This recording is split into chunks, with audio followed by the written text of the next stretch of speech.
Good morning, everyone. Welcome. Welcome to day 3 of the 2024 Presidential Symposium here at Hofstra University. Great to see so many familiar faces. I want to start this morning, as I start each day, by acknowledging the hard and talented work of a number of people. So first, of course, this fabulous team at the Hofstra Cultural Center, led by Kathleen Collins, the executive director, Carol Mallison, the manager of conferences and events, and then Janine Rinaldi, senior assistant there. Janine's the one who every time I walk in, she says, "What class are you in?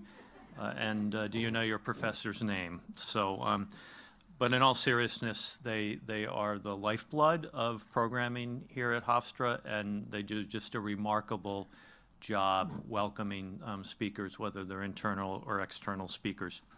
I also want to take a moment to acknowledge the co-chairs of this Presidential Symposium this year, Professor Mina Bose, who's Professor of Political Science, and the Peter S. Calico Chair in Presidential Studies, who's back there, and adjacent to her, back in the room, is Christina Wu, who's an Associate Professor of Media Studies in Lawrence Herbert School of Communication. They've been doing double, triple, and quadruple duty over the last few days, and I really appreciate their efforts and their talents being invested in this.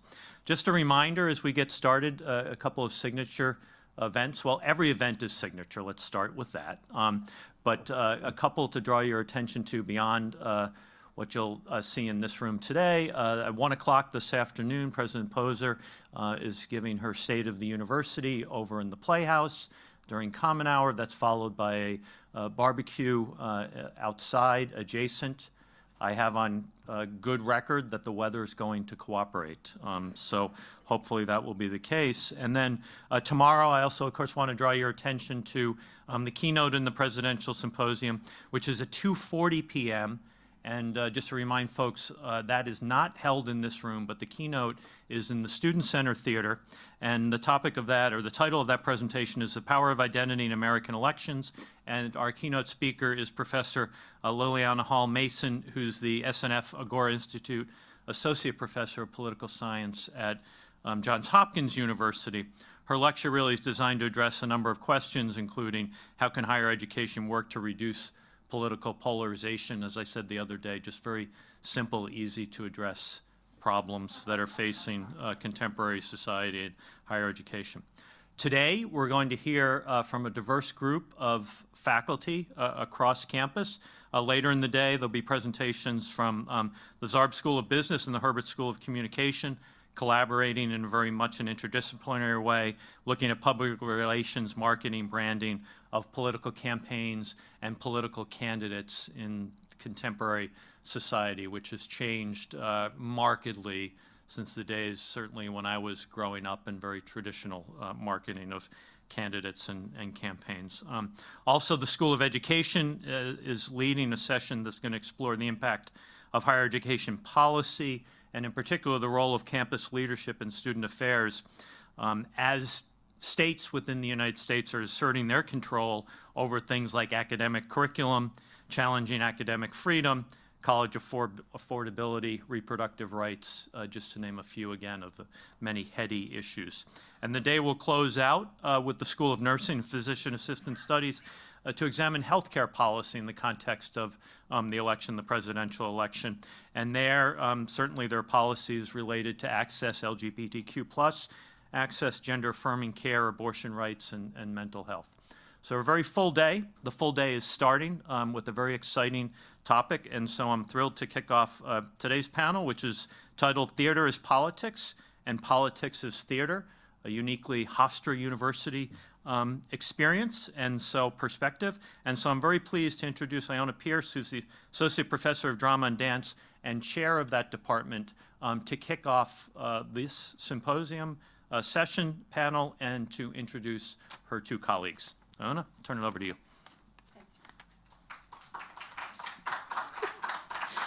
Thank you, Charlie.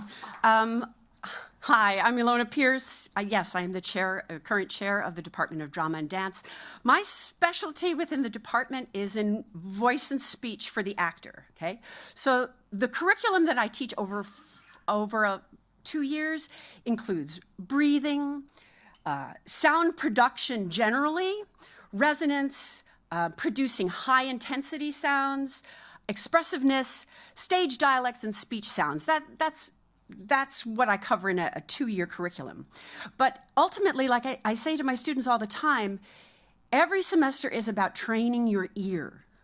It's about increasing your sensitivity to the human voice, both their own and the voice of others. So in my time today, I would like to try to increase your sensitivity to the voices of some of our current political figures. So throughout election season, we hear journalists, media pundits, we hear them say things like, this debate is not about content, it's about performance. And the candidate's job is to look and sound presidential. And then after a rally or a debate, they say things like, oh, you could tell the candidate was comfortable, or you could tell the candidate was uncomfortable. She sounded confident, he sounded low energy. So in my classroom, we ask one additional question. When someone gives feedback like, he sounded confident, I ask, how do you know?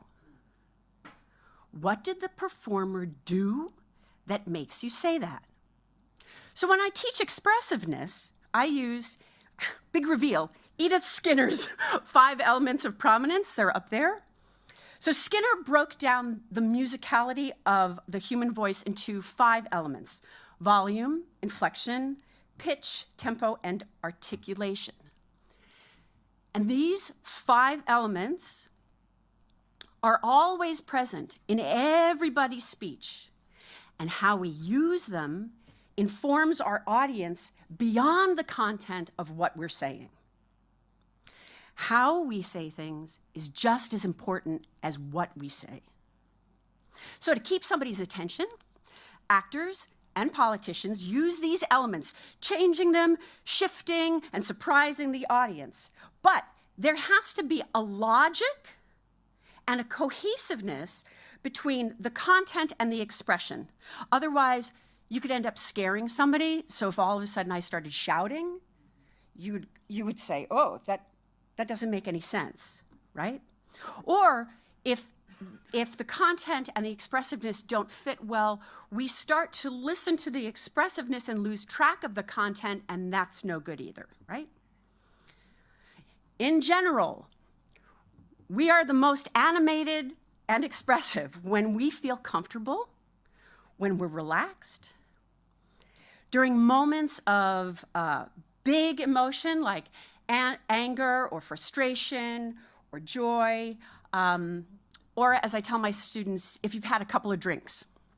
Because alcohol lowers your inhibitions, and when inhibitions get lowered, we feel free to let our voice do all sorts of expressiveness, which is why, you know, your best friend or the guy next door becomes your best friend at a party, you know, because it's so great, right?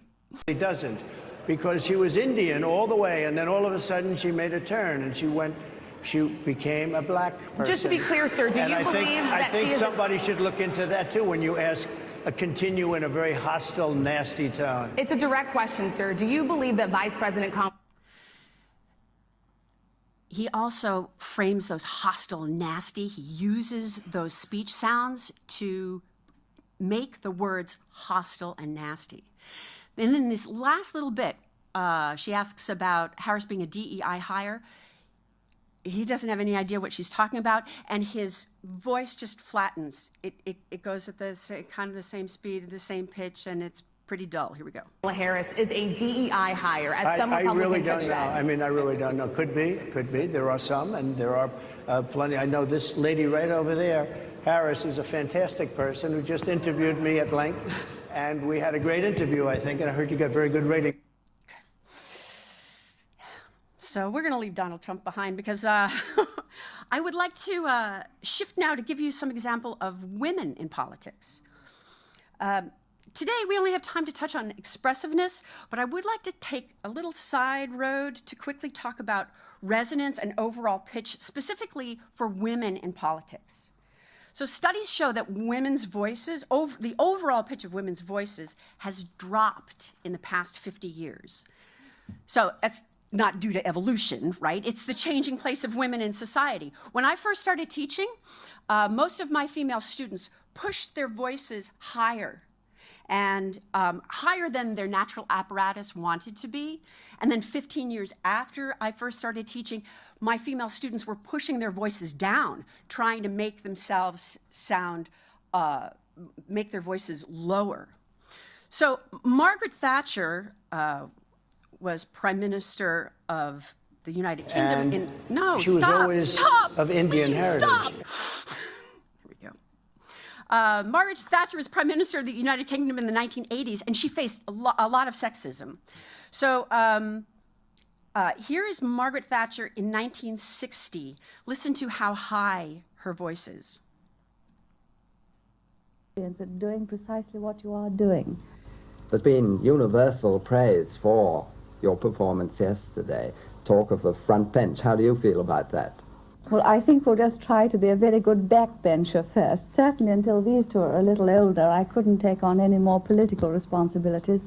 These responsibilities are quite enough. Have you been able to combine your political life with looking after a family, running a home? Well, I mainly do the catering here. I like cooking, and I do the shopping, and always a big batch of cooking at the weekend. And, of course, there are the parliamentary recesses, which coincide with the school holidays.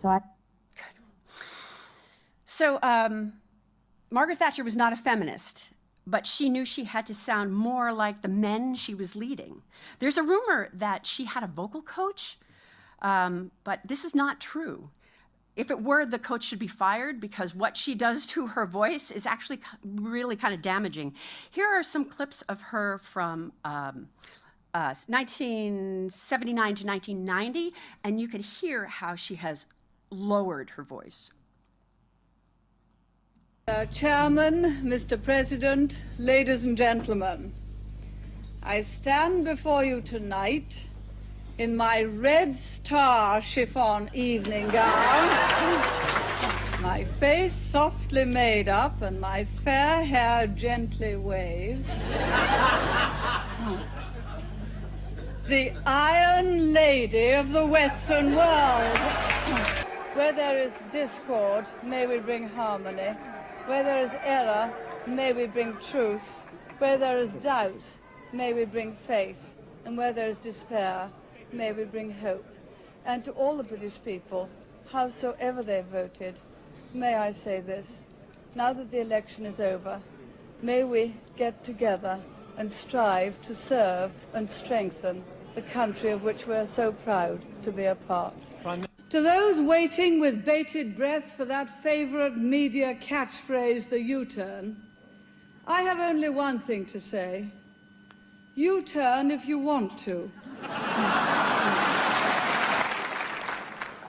The ladies not for turning. The command. Margaret Thatcher was openly and repeatedly called a bitch. After her first televised performance, Labour Party communications leader called her shrill and hectoring. So fast forward to 2016, Hillary Clinton was also called shrill, and Kamala Harris to a lesser degree. These last two clips are of Hillary Clinton and Kamala Harris. Both are at town halls. This is 2016 with Clinton on Good Morning America. You can hear that her voice is tired. She may be sick. But I'm going to start and stop this. If you generally listen to her, Hillary Clinton stays very even in her expressiveness. There's little change of tempo or pitch. Let's see. Good morning, Secretary Clinton. I'm a registered Democrat and I support you. However, I have a 20-year-old brother who says that he supports Bernie because he doesn't trust you. What would you say to change his mind? Well, first of all, thank you for supporting me. And here's what I would like to say to your brother or to anyone who has that concern. Look, I work really hard to do whatever job I'm given to do. And I know I'm not a natural politician, and I know that it sometimes is more difficult to navigate through the politics and the campaigning than I wish it were. But when I have a job, like being senator from New York, being Secretary of State, people really count on me, and I do my very best to deliver for them. I ran that hard campaign against Senator Obama. We finished. He turned around. He trusted me enough to be a Secretary of State. I served for 8 years as a senator from New York. The people here trusted me. They voted for me twice and then again in the primary. So I think it's a difference between the give and take of politics, because for whatever reason I do attract a lot of attacks, and I understand that. So you can hear she's really, really very even. She doesn't change up her pitch. She brings out a couple of words, but her tempo also stays very, very much the same. And when things stay very much the same, it can give us the audience an impression of very controlled. And just personally, I always wondered if that sense of control was part of why Hillary Clinton wasn't connecting to certain people, because I think there's a likability. We like people who find a freedom of expressiveness, and as I was saying, I think that's part of Donald Trump's attraction, part of it. So this is Kamala Harris in 2019 during the 2020 primary. Remember, Harris is a prosecutor, so she told stories to juries. So this is a little different than Hillary Clinton. Let's watch. Thank you for being here. I want to thank you for having an open mind. Listen, part of the beauty of our democracy is that we debate, we discuss. We often will disagree, but we have the same motivation. I know you're here because you love our country, and I'm here for the same reason, and we may have other different ideas about how we go about expressing that love. And no! Wait! No! No! Sorry. Oh, come on. What I wanted to say, oh, here we go.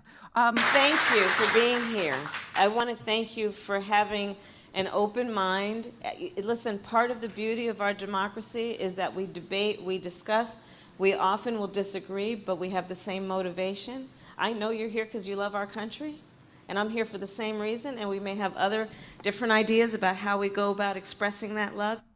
So she is going over the same pitches over and over again. She's saying, I'm like you, and you're like me, and we're like each other. And so she's using her pitch and her inflection, saying, we are all the same. And strengthening our country, but I know we're on the same page in terms of where we're coming from. And I know that about you because you're here right now, and you had the courage to stand up and say what you said. And that means a lot to me. So thank you. Thank you. And on that point, I will... She changes the subject. She goes up in pitch. And on that point... say to you that I truly, truly believe that some of the biggest challenges that face our country are not just bipartisan, they're nonpartisan. Truly. Is look, even if November of 2016 had turned out differently, we would still be, right now, a nation in flux. She finds all the sounds. Flux. And a world in flux. Again. Just think about it. Around the world, we have ascending and descending economies right now. Right? Population shifts in large part because of climate change. Right? We're in the midst of an industrial and digital revolution. There is so much happening. Globalization. There is so much change happening in our country and in the world right now. And it then presents a question. She takes the pause. It presents a question. That makes the audience say, what question is that? It presents a question, which is a very significant one, which is what as a nation will be our standing? What will be our definition? What will be our strength? What will be our significance? For my actors. She throws away what will be our this, what will be our that, because what's important are the things that she's pointing out. I'm gonna stop there. there's so much more that I would love to share that I can't due to our time today, but I hope you'll tune in differently when you listen to our politicians. But I am going to stop there because in show business, you always leave them wanting more. I'm going to introduce Chris Dippel. Thank you.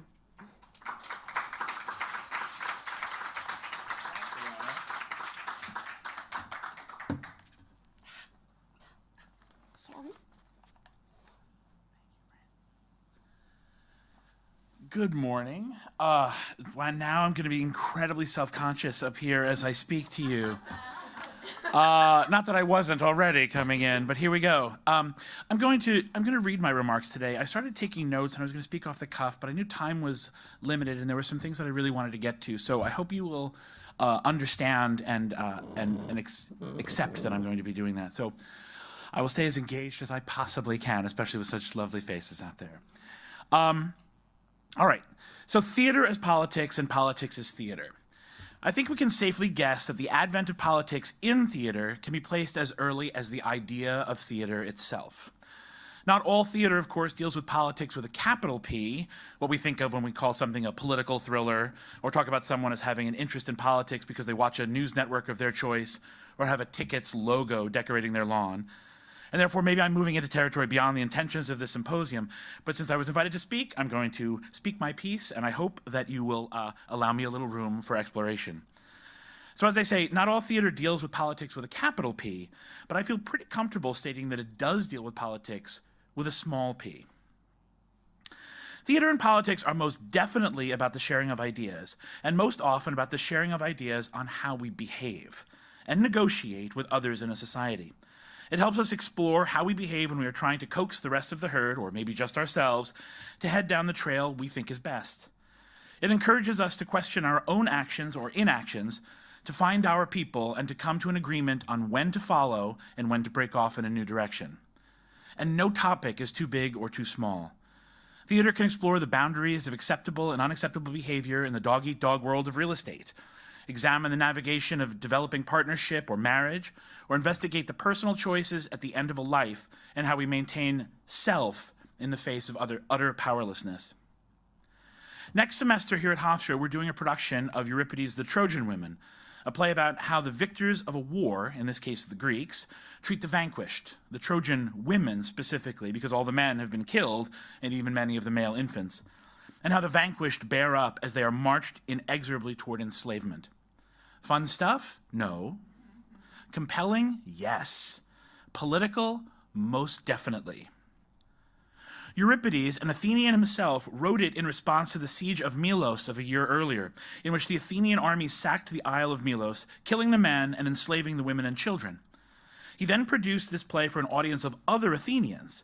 He said it during the Trojan War in the time of heroes, but audiences, many of whom would have been veterans, would have Melos on their minds as they watched. Many in attendance would also have memories of living through 30 or 40 nights when they had to abandon their farms as the Peloponnesian League threatened their own Athenian countryside.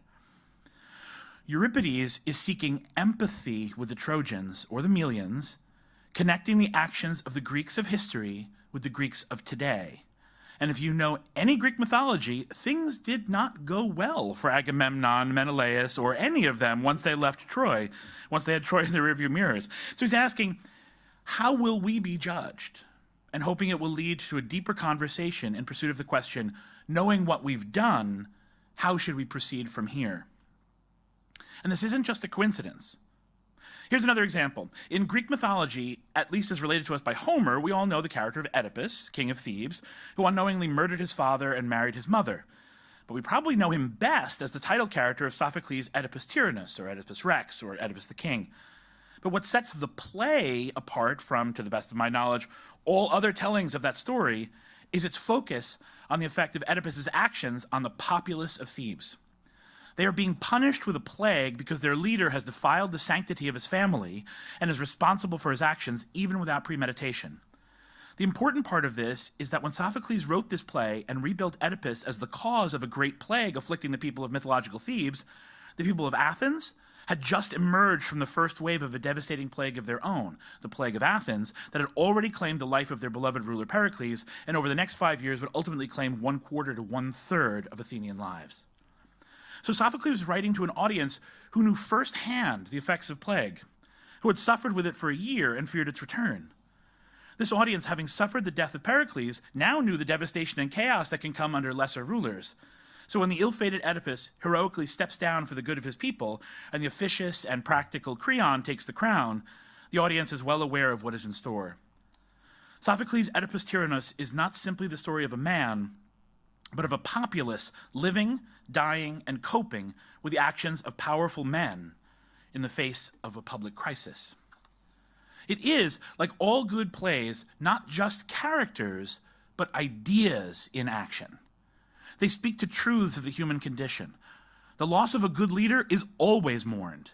The fear of the next leader is an incredibly powerful tool, whether we're talking about 430 BCE or this coming November.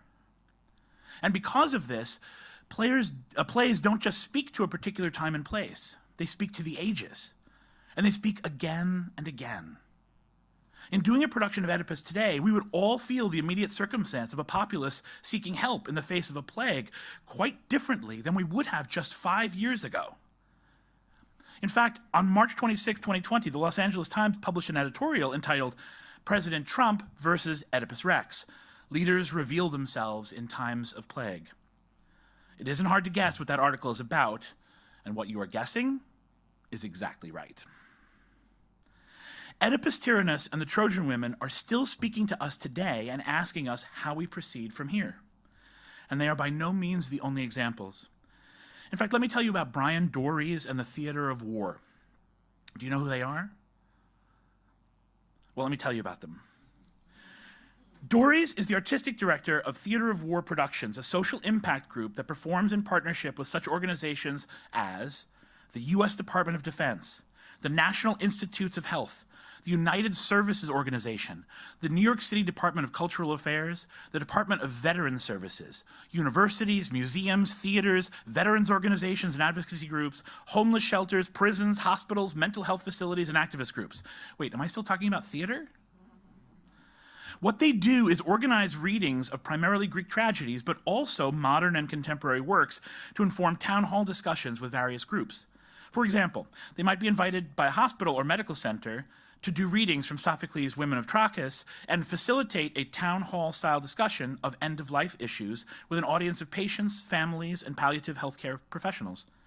Or, in conjunction with New York City's mayor's office to end domestic and gender-based violence, they might present readings of A Streetcar Named Desire to stimulate discussion of the impact of domestic violence on individuals, families, and communities. Or the National Institute on Drug Addiction might bring them in to read scenes from Long Day's Journey into Night to promote healthy dialogue and discuss positive action in communities affected by addiction. And these readings are believed in and supported by some of the greatest actors of our time. They volunteer their time for these readings, and their involvement helps bring more people to discussions. A non-exhaustive list of actors who have participated in the reading series include Frances McDormand, James Earl Jones, Adam Driver, Alfred Molina, Chad Coleman, Blythe Danner, Charles S. Dutton, Daphne Rubin Vega, Diane Wiest, Bill Murray, Jason Isaacs, Amy Ryan, Jesse Eisenberg, John Turturro, Martha Plimpton, Michael Stuhlbarg, Samira Wiley, and the list goes on and on and on. So they do expertly performed readings for specifically targeted audiences. Much like the Greek audiences that Sophocles or Euripides were writing to, these audiences understand the foundations of these dramas. And they are not made up of audiences with MFAs and PhDs in theater history. They may never have heard of the Women of Trachis or know anything about the mythology of Heracles, but the piece moves them because they understand the foundational circumstances. When Heracles begs for someone to end his pain, these audiences understand that desire themselves or have closely witnessed it in others. And these readings allow them to see that they are not alone, that Sophocles understood them 2,500 years ago, and the people in this auditorium understand them today. And recognizing that you're not alone can give you strength to act, to help yourself, or to help others. But it is by no means required that the audiences be curated for theater to have this effect. While in graduate school, I attended a national tour performance of David Mamet's Oleana, a play about politics in a university setting. The characters are a male professor who has submitted for tenure and is waiting for the verdict, and a female student who is struggling in one of his classes. The series of conversations they have become more and more charged and heated until the end of the play, when she is criticizing the way he talks to his wife, and he is standing over her holding a chair. It is a powerful piece of theater that examines both sides of the relationship, and when the curtain comes down on that production, the audience stayed in their seats. Truly. Not everyone, of course, but half the house. We sat there stunned, and then slowly people started having conversations with their neighbors. The ushers had to kick us out of the theater because of the conversations we were having, just going on too long. They needed to get ready for the next show. And this was not a targeted audience. This was an audience of Indiana Midwesterners, some students, some professors. It was a college town after all, but ultimately a cross-section of the population of Bloomington, Indiana, coming in to see the event of the day at the IU auditorium. And we were moved. We cared about her actions. We cared about his. It made us think about assumptions we make about others and the effect they have on our actions, and consider the changes we may be required to make going forward. And the play doesn't give us answers, even if we think it does. It presents two different viewpoints and allows us to debate and choose. When the curtain closes, we have to ask ourselves, who do we side with, John or Carol? Or can we choose none of the above? All right, let's turn our attention to a play that just received 2 new productions this year. One in London's West End and one on Broadway. And compared to the Greeks, it's a pretty new play. It's only 142 years old. It's An Enemy of the People by Henrik Ibsen. For those of you who don't know it, here it is in brief. Dr. Stockman is a scientist whose brother is the mayor of their small Norwegian town, which is teetering on the brink of economic collapse, with only one thing keeping them hopeful: the new luxury spa built around the revitalizing natural baths on the edge of town. It is about to open, and everyone, shopkeepers, the newspaper, the government, are all banking on its success. But Dr. Stockman discovers that the spring is contaminated by drainage from a nearby tannery that has filled the baths with bacteria, and believes that when the powers that be hear this, they will put public health ahead of economic concerns and shell out for the decontamination of the bath. At first, he is supported by many good liberal thinkers, but once they realize the amount it will cost and the effect it will have on their wallets, their clean idealism is replaced with muddy practicality. At the heart of the play is a town hall discussion where Stockman tries to get his message to the public, but in the end, the entire town shouts him down, calling him an enemy of the people. Both of these new productions use this town hall meeting as a way to bring the audience in on the action. The production in London, which I did not see, but my daughter did, was adapted and directed by Thomas Ostermeyer, and calling it a new production is probably stretching things a bit. It's been running in Germany for nearly a decade, but this is a new English language production, and it ran from January through April of 2024 at the Duke of York Theatre. It starred Matt Smith, which, as a side note, brought in a large number of Gen Z Doctor Who fans, and my daughter was among them. That's why she went. But she came out with a lot more. In the town hall segment of this production, set in the here and now, actors invited the audience to respond to general political questions. It kind of took a turn there. Who believes their politicians represent them? And they were given a mic, much like the mic that's sitting here in our auditorium today, to answer these questions. Or a question like, when did facts become subjective? And the audience did respond, but according to most reviewers, it seemed that the responses were varied and scattered, sometimes leaving the questions far behind to make other points. On Broadway, Amy Herzog's adaptation took a different approach, and this one I did see.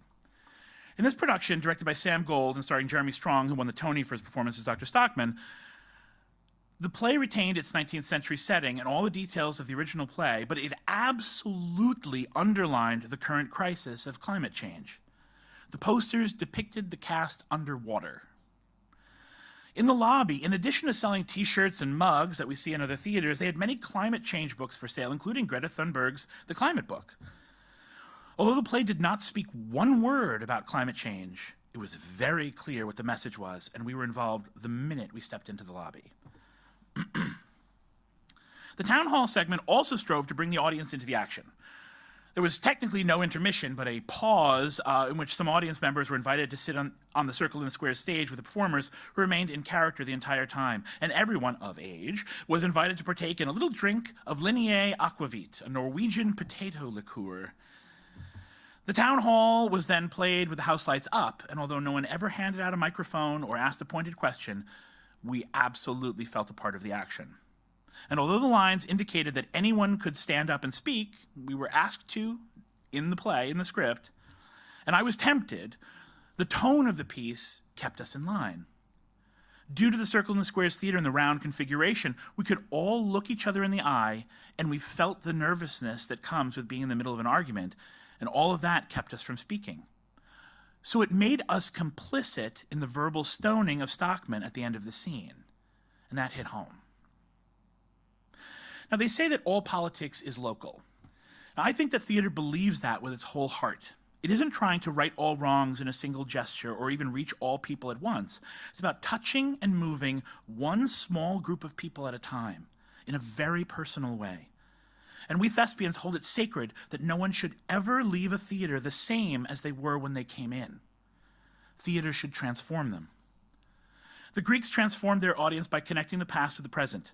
Shakespeare transformed his audience by suiting words to actions. The realists transformed their audience by shifting the perspective, putting everyday people at the heart of their stories, not kings and heroes.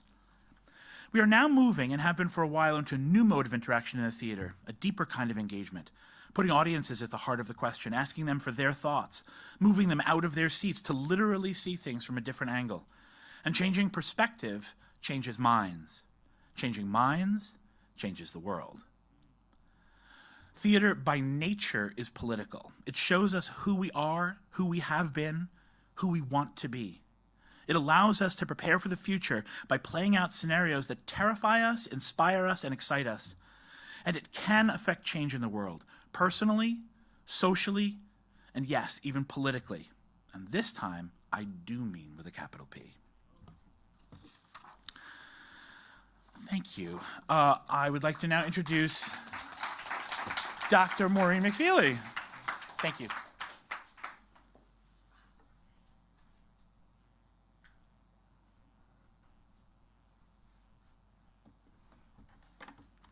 Wow.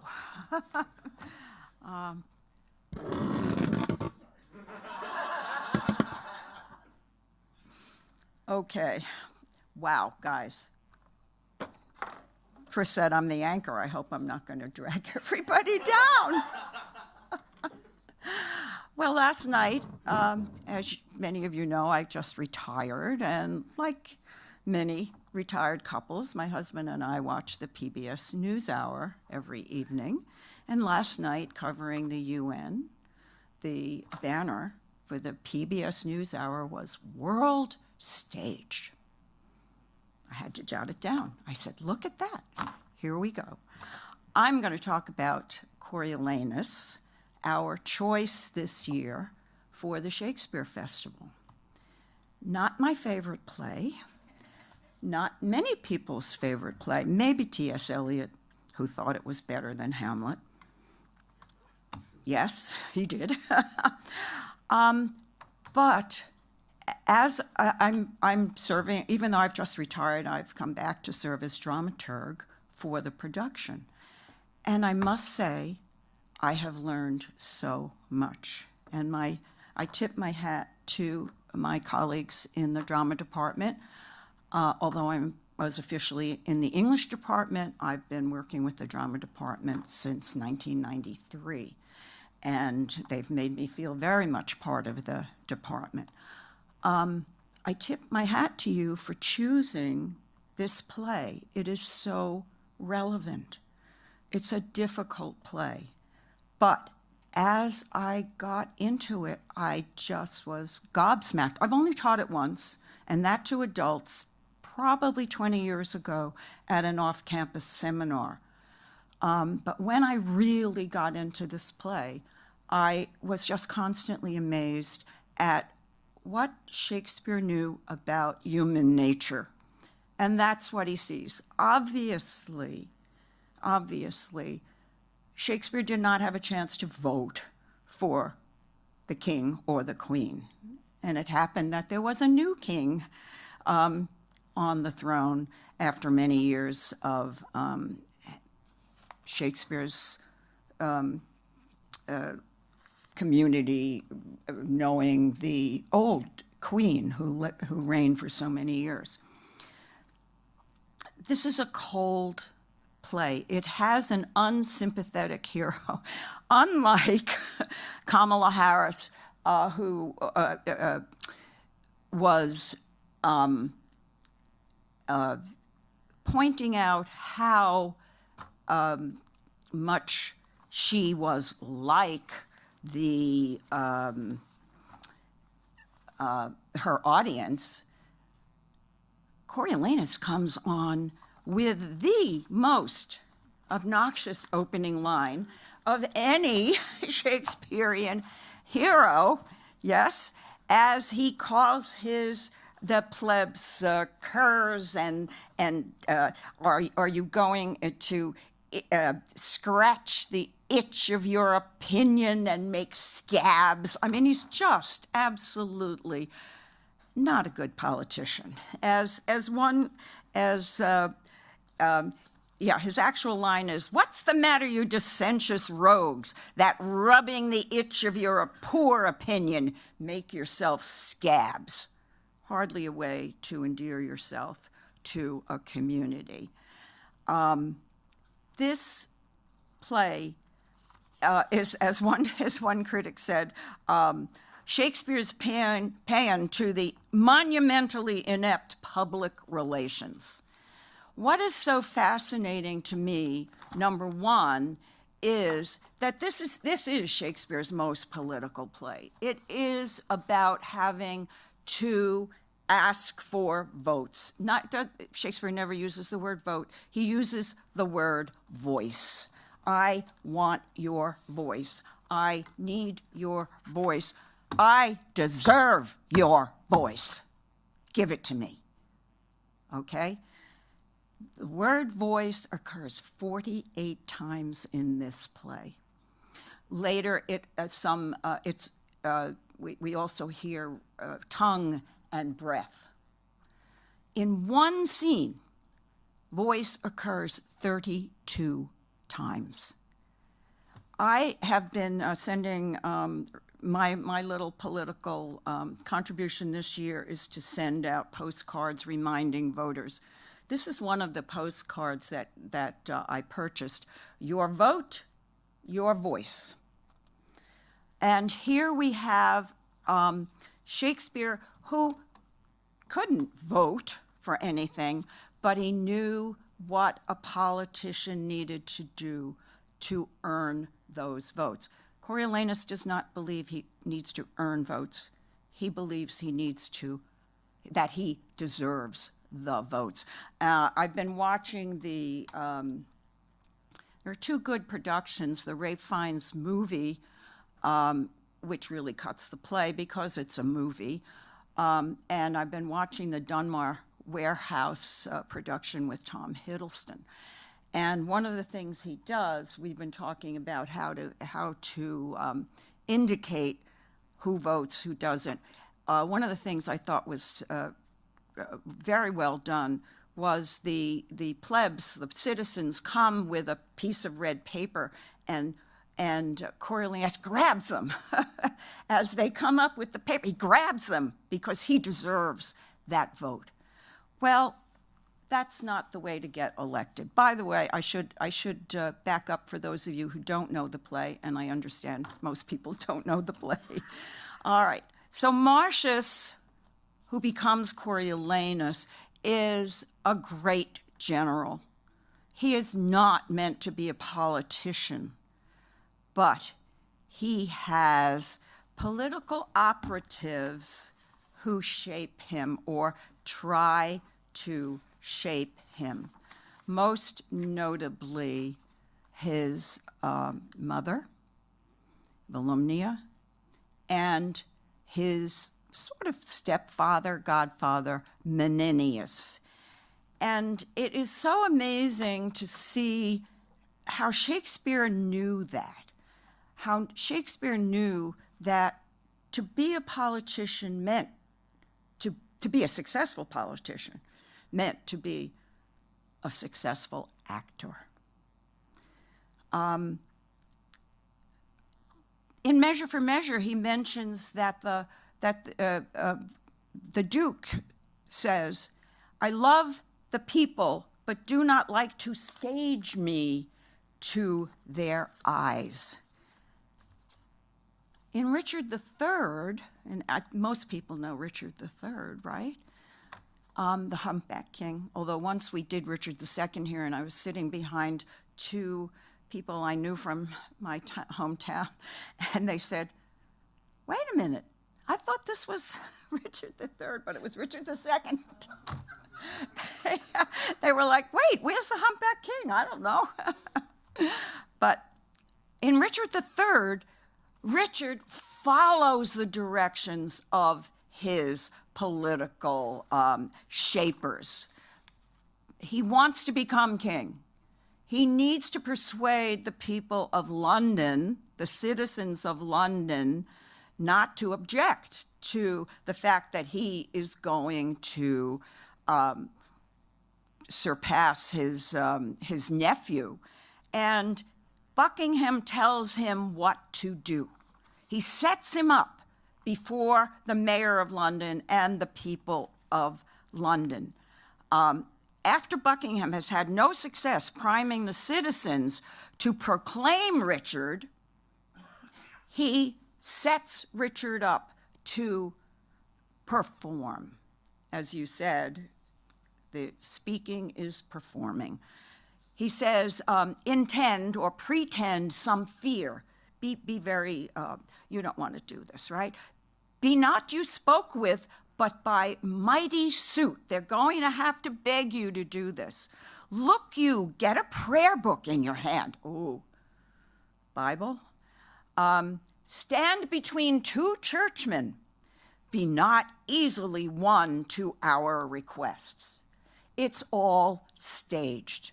So off Richard goes, and he comes in, and Catesby, I don't know whether you call him his body man, says, oh, look at Richard, divinely bent to meditation, right?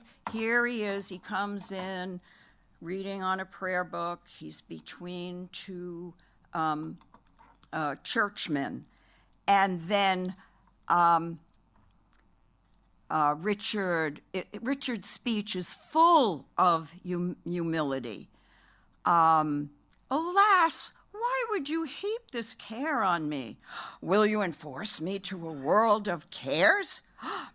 Since you will buckle fortune on my back, I must have patience to endure the load. Your mere enforcement shall acquittance me, for God doth know, and you may partly see, how far I am from the desire of it. I don't want to do this. You're making me do this. Of course, he absolutely wants to do it because he is play acting for them. Instead, Coriolanus must be taught how to act. But for Coriolanus, this is more difficult than going alone into Coriolis to fight. He is a man of action, not a man of acting. His Menenius and his mother must teach him. Unfortunately for him, they don't do it. They aren't successful. What he must do after having been crowned with the garland and named Coriolanus after having captured alone virtually Coriolis, his mother says there's one more thing left. She wants him to be named consul.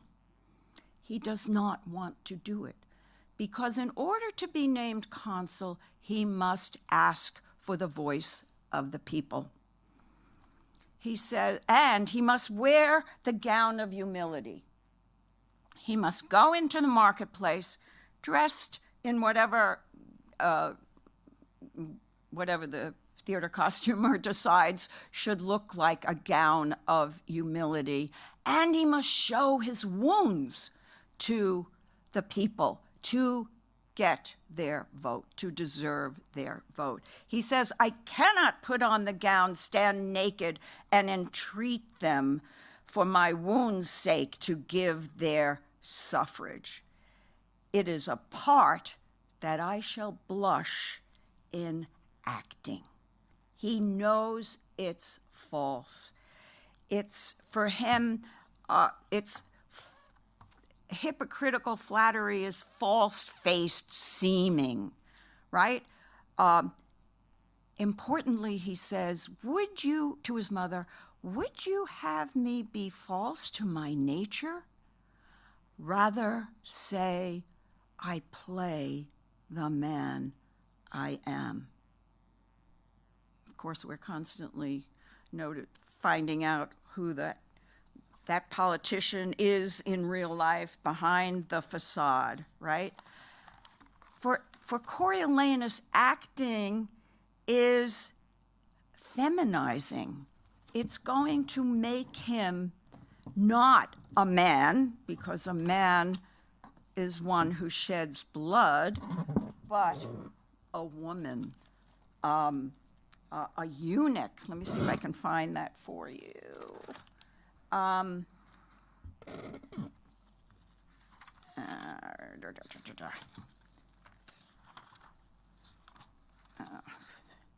Not finding it for you right now. Well, anyhow, for him, it is a feminizing. Play acting makes him less than a man. And yet, they keep trying, right? The amazing thing is the list of stage directions that his mother gives him. Specifically, this is what you must do. Let me see. I prithee now, my son, go to them with this bonnet in thy hand. Take your hat off, right? And thus far, having stretched it, here be with them, thy knee bussing the stones, for in such business action is eloquence, and the eyes of the ignorant more learned than the ears, waving thy head, right, which often thus correcting thy stout heart, now humble as the ripest mulberry, that will not hold the handling. Or say to them, thou art a soldier, being bred in broils, hast not the soft way, which thou dost confess were fit for thee to use, as they to claim, in asking their good loves. But thou wilt frame thyself, forsooth, hereafter theirs, so far as thou hast power and person. Just follow my directions, and you will become the consul. In fact, that is at first what happens until the tribunes, the representatives of the people, give their own directions to the crowd and decide that Coriolanus has not asked for the consulship kindly. He has been sarcastic. He has been supercilious. He has been condescending. Well, he says, here's what I wanted to say. He said to his mother, well, I must do it. Away my disposition and possess me some harlot's spirit. All right, this is actors, yes? My throat of war be turned, which quired upon my drum, into a pipe small as a eunuch, or a virgin voice that babies lull to sleep. There you go, there's that voice. The smiles of knaves tint in my cheeks, and schoolboys' tears take up the glasses of my sight. A beggar's tongue make motion through my lips, and my armed knees, who bowed in my stirrup bred like his that hath received in arms. I will not do it, lest I surcease to honor mine own truth, and by my body's action teach my mind a most inherent baseness. And Mom answers, do as thou list. Thy valiantness was mine. Thou suck'st it from me, but oh, thy pride thyself. And like a good son, he capitulates. He says, I'll be what I am not, or at least he'll try. Pray be content, mother. I'm going to the marketplace. Chide me no more. I'll mountebank their loves, cog their hearts from them, and come home beloved of all the trades in Rome. Look, I'm going. Commend me to my wife. I'll return consul, or never trust to what my tongue can do in the way of flattery further. And she just says, do your will. That's it. And so he goes to the marketplace planning to be this actor, to be what he is not, and he cannot do that. And so ultimately they turn on him, call him a traitor. Oh, I didn't even mention all the name calling in this play, which reminds us of what's going on right now. And instead, when they banish him, he says that he says, I banish you. Despising for you the city, thus I turn my back. There is a world elsewhere. And he goes to the enemy and is ultimately is ready to destroy his own city. What saves the city is again his mother, who comes to him to beg for the city, for his son, for his wife, for his mother, who threatens suicide. I won't even be there when they come for me. I will already be dead. And ultimately, he capitulates. He gives in to his mother's tears. Oh, mother, mother, what have you done? Behold, the heavens do ope, the gods look down at this unnatural scene. The gods are the audience for this scene in which Coriolanus becomes that son again. He also knows it is his death knell. He's just signed his own death warrant. You have won a happy victory to Rome, but for your son, believe it, oh, believe it, most dangerously you have with him prevailed, if not most mortal to him. But let it come. And so he says, he sends them back with a treaty, and he knows that he will be destroyed by Aufidius, the leader of the enemy forces. Coriolanus the play is just full of resonances about that perk up our ears today. We're not playing it as any, certainly not like that Central Park Julius Caesar that caused such a horrible reaction. But if you can listen, you will hear the idea of shaping the character. You will hear the name calling. You will hear the disdain for your enemy. You will know that this play is the right play for the time, for this time. Coriolanus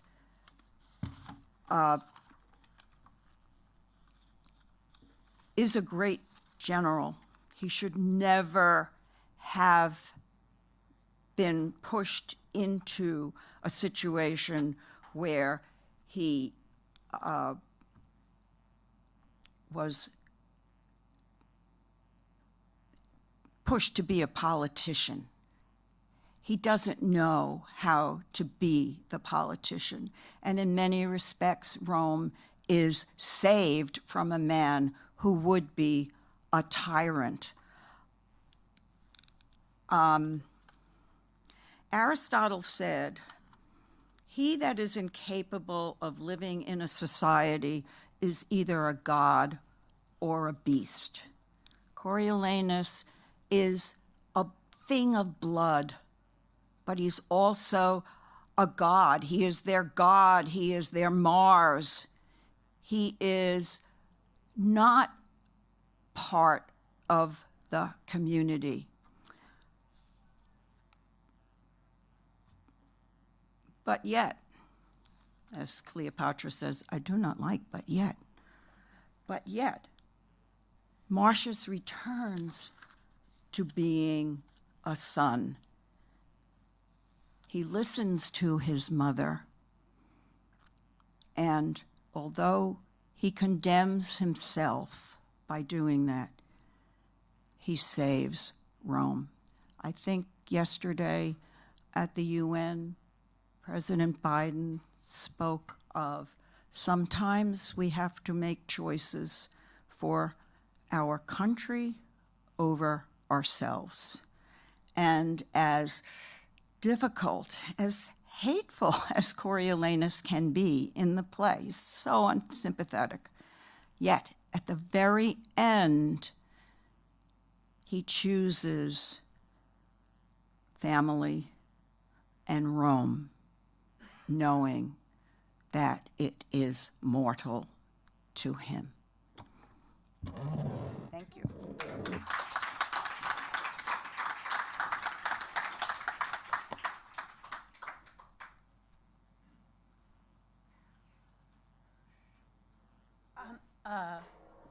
Oh, magic. It's a set change.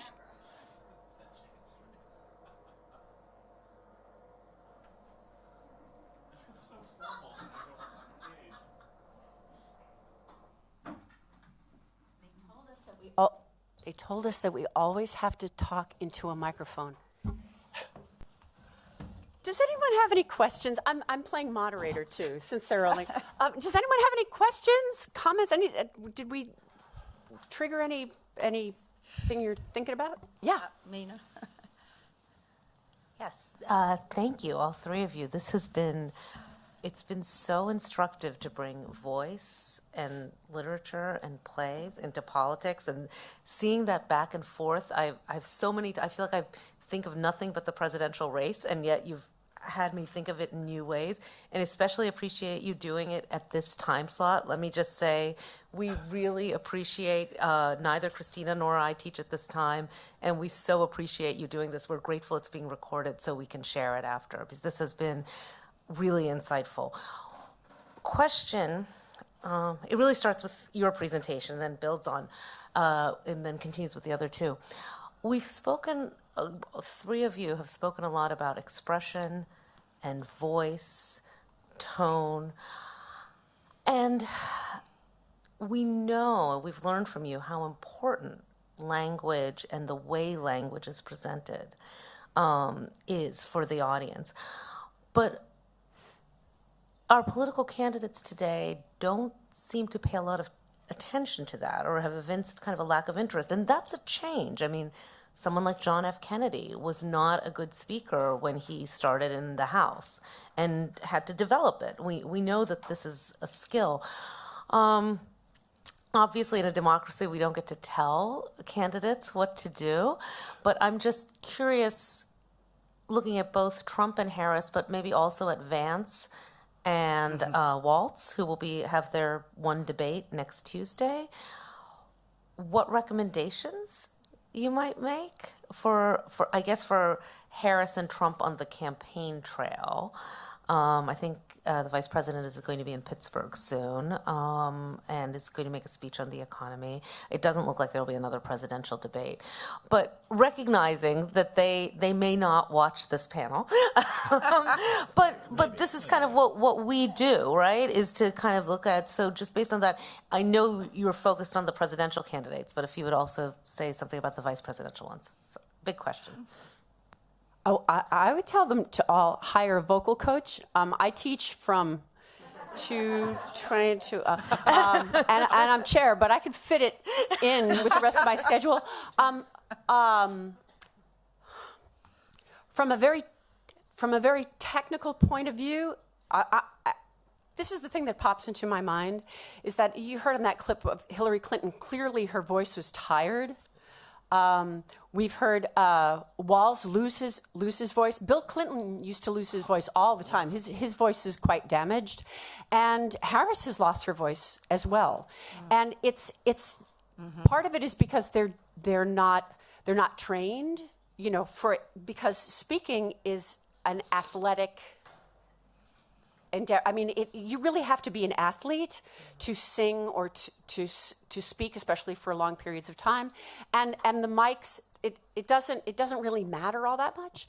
So I kind of wish that they would actually get some support, because I don't think they have.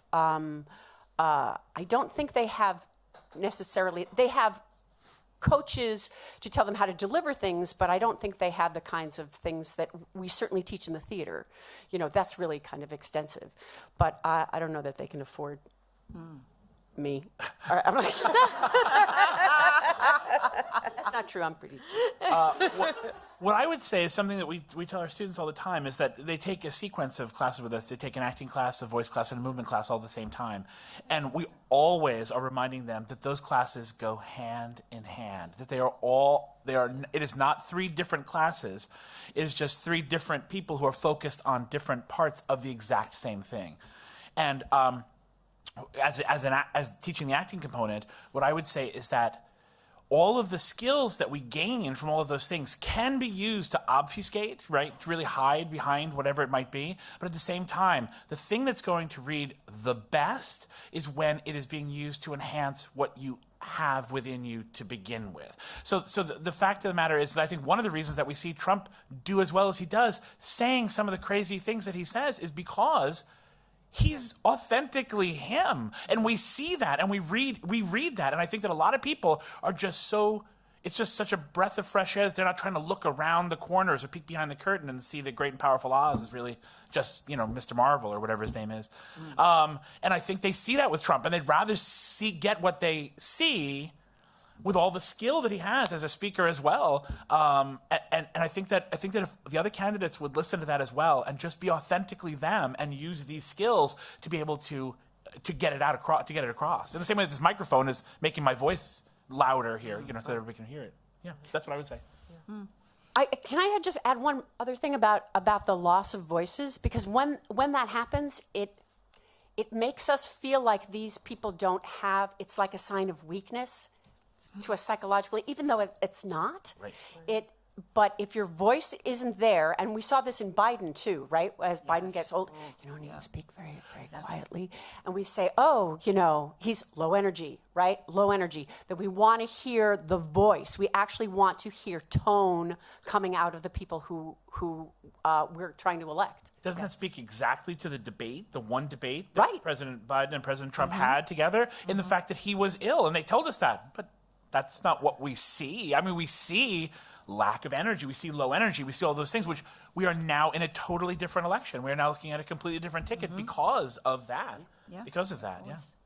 I once heard an interview with Meryl Streep about playing Thatcher, and she specifically gave examples of the high-pitched, shrill voice that then she, as the actor, modified as she played Thatcher through the years. So as you were doing that, I was actually thinking not of Margaret Thatcher, but of Meryl Streep talking about Margaret Thatcher. So was I. Yeah. So, Yes, were you? Yes, Yeah, yes, yeah. Thank you. Thank you. Thanks, Mimi. Thank you. Any other questions?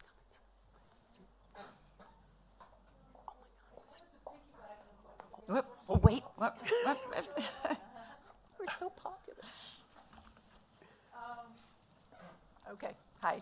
Hi. Fascinating discussion. Thank you very much. And I just want to piggyback on the previous question because you mentioned Trump and Harris, and she was asking about vice presidents. What advice could you give to Vance if he wants to be more successful, you know, because he's such a conundrum, right, in some ways. So I was just wondering if there's any advice, if you were asked for it, what would be? Yeah, I mean, I would say the advice goes also for Vance, and the fact that it's like I do believe that the more you bring of yourself, and this goes with acting too, is that we talk about this. I have several of my students right here, and we talk about the idea that everything that isn't the character that you're playing, you fill with you, with things that you understand, and you bring. I talked about empathy in my speech. And the idea that we understand people that we're playing. So therefore, this is a little different in that candidates are playing themselves. But everybody, when you get up to speak, everybody, when they stand in front of an audience, is different than they are when they're alone. And when we see the as close as we can to what it might be like to sit down with them and talk to them. This is one of the reasons that I think that question of like, oh, well, this is somebody that I'd like to have a beer with or whatever, that gets brought up all the time in politics. And I think that those are things that really are important. Politically, they're very, very important because we do want to feel that our politicians stand above us, but at the same time, we also want to feel that they're one of us and to have those things. And so that's my thought. The closer they can get to being authentically them, the better off they're going to be. Thank you. I'm trying to figure out how to absorb all of this before 1 o'clock when I have to give my speech. But anyway, really wonderful talk. I'm sorry I missed the first half of yours, Professor Pierce. I have a question. Chris was saying that Trump, people like Trump because he's being his authentic self. You don't have to look behind, which I absolutely agree with. But I wonder whether there's a feeling that there's a gender issue here. That women, that maybe Kamala Harris is being herself, and we don't trust her somehow in that way. And how do you suss that out? I mean, is she acting in a way that's less authentic than him, and is she therefore being better coached or worse coached? So I'm just sort of interested in your thoughts about that in general. Mm-hmm. And I don't know. I would say she's actually doing a pretty good job. I think that I believe her. So as I watch her, I think she's doing a pretty good job of that. I think that's also part of her training, as you were mentioning, Ilona, as a prosecutor. Lawyer. This is someone who's standing up. This is a litigator, somebody who's standing up and speaking to juries, understanding how to talk to them.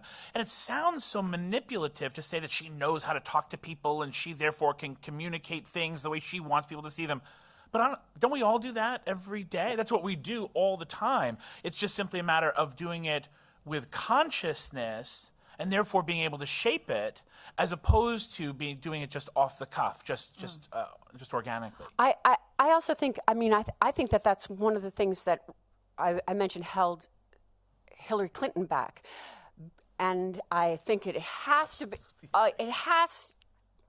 sexism is part of it, and part of it is having been under the public eye, and having been picked at, that she managed to control her image and control her presentation.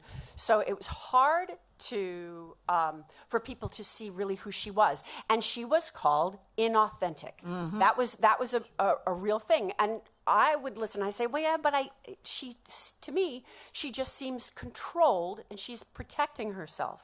That doesn't mean that she doesn't have great ideas and she wouldn't have been a great president, but that's not, who we're seeing. Right. Before, I know there's one more question, but there's Kamala Harris was with Oprah Winfrey, and she kind of, a few days ago, and she kind of let go some kind of thing about guns, and she made a mistake as far as what she said, and she laughed about it, and she said, I'll let my staff figure that out. Right. And so I heard some pundits saying, you know, like, she needs more moments like that because that was very authentic. And Trump does that all the time. He says, I'll let somebody figure that out. Right. And here we had her saying, I'll let them figure that out. I'm not going to worry about that too much. And that, I think that is one of those things that brings authenticity to people, makes us feel like, you know, we know you. So. And in the play, Menenius does exactly that for Coriolanus. He comes back to the crowd. He says, well, he really, you know, you have to understand, he's a soldier. He doesn't know how to talk. He's rough-hewn. And so for the moment, it works. And the crowd says, okay, we'll let you bring him back. But if he doesn't shape up, we're not going to give him our vote. And then he is, well, at first they threaten to kill him, and then they ultimately banish him. But it's the same kind of massaging. Let my staff take care of it. And Menenius is constantly there saying, no, that's too far. No, you remember what you told your mother, right? You know, and you can just see it behind that whole political shaping that turns politics into theater. Do we have time for one more question? Hi, thanks so much to all of you for all of your remarks. It was wonderful. And I'm so excited for Coriolanus, forcing my classes to come. Not that it will take force, but I'm very excited for that. And Ilona, now I have to begrudgingly admit I have some new appreciation for Margaret Thatcher, unfortunately. Yeah. But all of that said, my question is related to what President Poser just asked in a way. A lot of your remarks today focused on the labor, the skill of the performer and the actor. What is the work that the spectators need to do in this political theater? Because as auditors, as people who are watching, our biases of gender and everything else are playing into our role. And specifically the idea that we might sit in a theater where there's a town hall and the town hall is inviting us to speak, but somehow the theater silences us rather than allows us to participate. So what do we do as spectators in real and theater? I think listening, learning how to listen, not only with our ears, but with your whole body, and also to watch your responses. You know, all the vocal examples that I was showing, you know, a lot of this is looking at yourself, like, how do I respond to that? What is, and why? Where is that coming from? Is that my baggage? Is that their baggage? Is that society? But learning how to truly listen, which is a lot of what we teach our students. Yeah. I was gonna make a joke, but at the same time be serious about it, which is that they should take acting classes. I really think they should, because I think that, you know, because we walk and talk all day long, we think that we know what that means. But until you become conscious of how each step that you take and each word that you utter and each way that you utter those words are what we're reading much more of than what is actually being communicated. We're reading into how people are behaving. And that's what I always say, is that acting is a studying of behavior. And so the more you understand that, and so people don't think they need to know anything about it, and because we do it organically, but the more conscious we become of that, the more we understand those things, the better listeners we are, and the better speakers we can be. John Barton gives advice to actors about not playing the emotion. If you're just playing anger, nobody's going to listen to you. They will stop listening. They'll get the point. And he, of course, being John Barton, he's talking about speaking the language, the words.